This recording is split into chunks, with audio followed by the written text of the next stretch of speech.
A CBF, quando tira do comando da arbitragem o CNM e institui uma comissão composta por 7 pessoas e passa aquela ideia de um comitê de especialistas internacionais, comitê com de notáveis, comitê de notáveis. Comitê de notáveis, com Pitana, Ritt e Risoli. Comitê de notáveis. A CBF cria uma ideia de que... Risoli é bom pastel.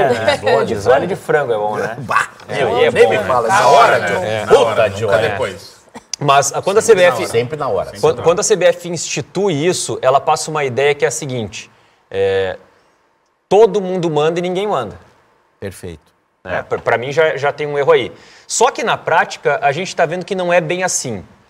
O Rodrigo Sintra, de certa forma, ele é o cara para comandar essa comissão de humanos e temos a comissão de notáveis, o Comitê de Especialistas Internacionais. E como é que funciona o afastamento desses dois árbitros? A CBF encaminhou para esses notáveis os lances desses jogos, do Palmeiras e do Internacional. Imagino que a comissão nossa elegeu como as polêmicas, ou seja... Perfeito. Existe um pré-corte. E outros... A pizza foi pré-pronta. Já falaram, a gente acha que errou aí, errou ou não errou? E outros lances também foram colocados para eles, mas não geraram afastamentos. Sem querer dar bola nas costas, mas assim, como é que é o procedimento? Assim, essa comissão de notáveis ou a de humanos, ela se reúne pós-rodada, necessariamente, e analisa os lances e aí toma decisões. É isso que ela vai fazer. Os notáveis, eles deliberam diretrizes. Quando são demandados. São demandados. Por exemplo, assim, eles recebem os lances para tomar uma posição se houve acerto, se houve erro e tudo mais. E com relação a esses dois lances, eles receberam os lances, entenderam que houve erros dos árbitros, isso foi repassado para a comissão, a partir desses erros, decidiu afastar os árbitros. Só que aí tem uma série de problemas que se estabelecem, porque a gente vai passar a ter uma espécie de jogo sendo reapitado. O cara vai lá, apita um jogo. Entendi. Aí, depois do jogo, os notáveis reapitam o jogo dele. Não, por isso que eu não quis voltar pro lance, entendeu? Porque eu acho que já passou. E aí vão determinar se houve o acerto ou não. Então, assim, acima do bem e do mal, o Pitana, o Sandro Meirahit e o Nicola Risoli vão decidir se houve erro ou não e vão decidir o futuro dos caras, porque se os caras errarem, pelo jeito vão ser punidos. E aí tu cria uma insegurança na arbitragem que o cara já vai entrar em campo pensando, cara, será que eu vou ser punido pelos notáveis? Mas será que eu vou ser lado, marcado na paleta pelos notáveis? Por outro lado, não tem como não punir ou chamar ou conversar ou botar de castigo o senhor Bruno Arleu. O lance do Beira-Rio tem gente que acha que sim, a maioria acha que não. Perfeito. A maioria acha que foi acerto e uma minoria acha que foi erro. E o Marcelo de Lima Henrique acaba indo para a geladeira. Mas o Bruno Arleu não tem discussão. Perfeito, mas aí já tem mais um... Ou seja, ele tem que ser punido. Mas aí já tem mais um erro para mim. Quando tu pega um lance que é uma unanimidade e pune o árbitro... Que é o do Sport Palmeiras. Que é o Bruno Arleu. Perfeito. O jogador toca na bola e depois tem um pé arrastado ali que não foi nada. Sim, o cara não tem como tirar o pé dali. Não tem como tirar o pé dali, ele disputou a bola. Então, assim, tu pega um lance que é unanimidade e tu pune o árbitro, ok, beleza. Agora, quando tu pega um lance que não é unanimidade e pune, tu passa uma mensagem de que os caras, os notáveis, estão acima do bem e do mal. Mesmo que eles estejam errados. Ou mesmo que não seja uma unanimidade. Tu não pode punir na não unanimidade. Porque daí tu vai ter que punir em toda não unanimidade. O lance do Beira-Rio, ele está longe da unanimidade. Longe. O lance da Ilha do Retiro, ele está morando na unanimidade. Exatamente. Aí agora o cara vai... Tá, e agora? Se eles fizerem a votação, que são 7, se os notáveis 7 disserem... sempre alguém vai ganhar. Sim. 7 sempre alguém vai ganhar. Pô, se for sempre a votação, daqui a pouco eu vou acertar e os caras vão dizer que eu errei. E aí? E aí eu vou ser punido porque os notáveis disseram que está errado. Então isso é péssimo para o ambiente, é péssimo para os árbitros, porque os árbitros entram cada vez mais inseguros em campo. Então, se vocês acham que está ruim, vai piorar. Já são ruins, sou eu que estou dizendo, não é o Diori. Já são ruins. Se vocês acham que está ruim, vai piorar. Eu acho que tu tocou num ponto importante agora, porque em tese a punição é para ser educativa. Esse é o objetivo da punição, né? Tirando a palmatória lá do meu tempo, enfim. A punição é para ser educativa. Não cheguei. Eu não, cortado. Na verdade, eu falei isso de propósito para tu poder me perguntar. Sim. Eu dizer, não é do meu tempo. Tu não era um guri tinhoso? Não era. Lembra que tinha essa palavra? Tinha. Mas assim, a punição é para ser educativa. Essa não é educativa, essa aí só vai atrapalhar. Não. É meio que uma guilhotina. O cara começa a trabalhar achando, vamos cortar minha cabeça. E aí pensa comigo, Diogo. Porque não tem como o cara não errar, Pensa comigo, no próximo jogo que o Inter se considerar prejudicado pela arbitragem e a CBF não publicar o afastamento do árbitro, já fica enviesado. Porque como é que contra mim tu pune o árbitro e quando é a meu favor tu pune o árbitro. Sim. E quando é contra mim tu não pune? Mas isso todos os times vão perfeito. Passar por isso. Mas eu acho que o Inter mas aí é que está o erro. Nessa briga de ontem, o Inter não é parte integrante. Nesse julgamento, o Inter está fora. Perfeito. O Inter não tem que se defender de nada. O Inter jogou, ganhou o jogo. Lógico. É isso, mas assim, então, mas o problema... o Inter, confunde, porque tem gente que vai achar que não, porque agora o Inter... Não tem nada a ver com o Inter. É que o que acontece é o seguinte... CBF e o árbitro. É que cada decisão da CBF, cada opinião da CBF, cada manifestação pressupõe uma linha de conduta, uma linha de raciocínio.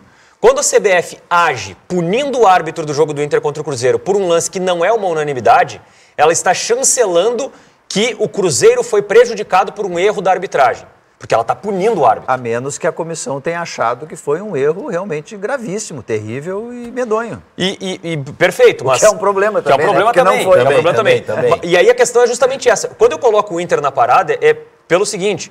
Quando o Internacional tiver um erro contra si, se a CBF não punir o árbitro, ela vai estar usando de 2 pesos e 2 medidas. Se ela não afastar o árbitro. Mas o mais louco que eu acho é o seguinte, que a gente tem que fazer esse exercício, Diogo. O Sem Filtro de Minas Gerais agora, sabe o que eles estão falando? O cara está em cima da mesa gritando e dizendo que o jogo estava 0-0. Para ver como é muito louco isso do jeito que a gente vê o mundo. A gente aqui vê de um jeito. Perfeito. Eles veem de outro. E lá no Rio e São Paulo, quando é contra o Flamengo, quando é contra o Corinthians, é outro tratamento. É outro tratamento. Se o Inter fosse prejudicado ontem, lá no centro do país, ok. Se é o Flamengo, 1 hora de programa. É uma loucura. Se é o Corinthians, 1 hora de programa. O Diogo sabe do que eu estou falando. Claro. Eu sei porque eu estava lá há 20 anos. Então é assim mesmo. Por quê? Por causa do tamanho das torcidas. A repercussão é essa.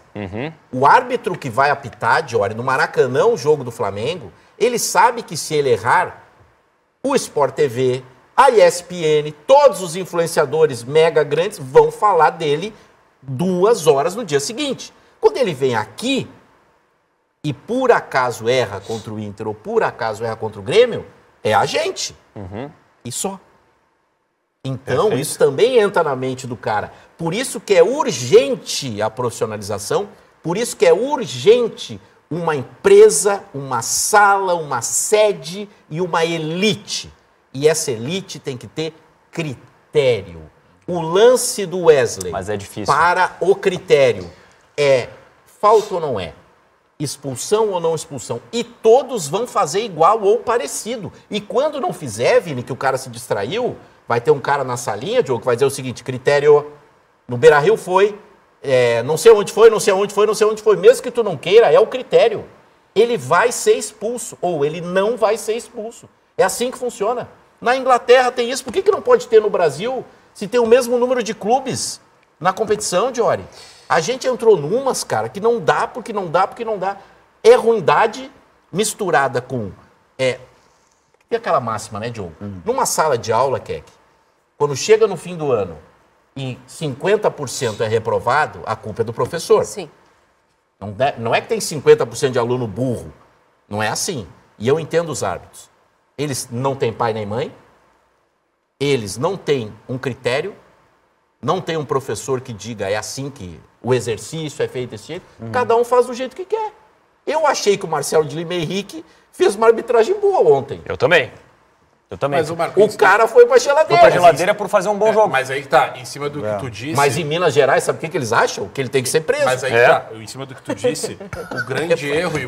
Pessoal, é F. E o que resume a arbitragem é que não pode a arbitragem ela ser pautada e ser organizado em cima das nossas opiniões, do Sem Filtro de Minas Gerais. Sim, ou do, por isso tem que ter o critério. Exatamente. Mas o problema do critério, Vini. Porque o Marcelo de Lima Henrique ele foi afastado por causa do fator externo. Claro. Porque em Minas Gerais estão gritando, perfeito. porque no centro do país falaram que foi um erro absoluto. Mas a gente temos certeza disso? Não, o quê? Que ele foi afastado pela gritaria. Pela pressão. Não, é minha opinião. É minha opinião. Não, mas eu acho que sei. Mas eu acho porque eu tô abrindo. Se não tivesse pressão, não tinha afastamento. Porque eu tô abrindo uma possibilidade dos caras lá, sei lá. Não, Diogo, mas assim... Teria errado, né? Eu acho que é um erro. Porque... Na minha opinião, é fato que foi pela pressão externa, tá? A gente viu programas de repercussão... Programas de repercussão dizendo que o Marcelo de Lima Henrique errou. E daí também, eu acho assim... A gente colocar como um erro absoluto, eu acho que, por exemplo, eu acho que ele acertou, mas eu entendo uma interpretação diferente. Sim. E acho que ao contrário tem que ter o mesmo ponto de vista, o mesmo ponto de partida. Tem que ter a mesma serenidade. Eu acho que é um lance que dá para interpretar de várias formas. Escândalo. E a partir do momento que dá para interpretar de várias formas, você não pode dizer que é um erro absoluto e que o cara tem que ser afastado. E eu vejo que ele foi afastado. E não dá para entrar, que é o que o Diori está nos dizendo aqui, não dá para entrar na mesma panela. Claro. O erro do Beira-Rio, que só existiu grave para essa comissão aí, que o Diori está nos explicando, com o lance da Ilha do Retiro, que é um negócio escandaloso.